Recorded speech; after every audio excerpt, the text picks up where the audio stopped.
প্রশ্ন হলো, আমি জোহরের সালাত আদায় করছিলাম, ঠিক সালাম ফেরানোর আগে তাশাহুদের বৈঠকই ছিল, এমতো অবস্থায় আমার মেয়ে ফ্যানের মধ্যে হাত দিতে যাচ্ছিল।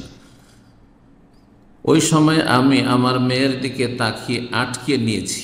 তারপর মধ্য হাত, তারপরের হাত দিতে যাচ্ছিল এবং আমি আমার মেয়ের দিকে তাকিয়ে হাত আটকে নিয়েছি। তারপর বলছেন আবার কন্টিনিউ করেছি, তারপর সালাত আবার কন্টিনিউ করেছি।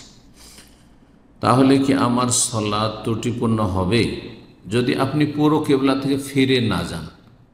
মোটামুটি ডানে বামে হয়তো একটু কাত হয়েছেন, কিন্তু গোটা শরীর আপনার কেবলা থেকে ফিরে যায়নি, পুরো ডানে বামে ফিরে যায়নি, যেমন সালাম ফিরেন ওইভাবে, অথবা আপনি জায়গা থেকে অনেক দূরে চলে যাননি, সালাতের জায়গাতে রয়েছেন, তাহলে সালাত কন্টিনিউ করা আপনার ঠিক আছে।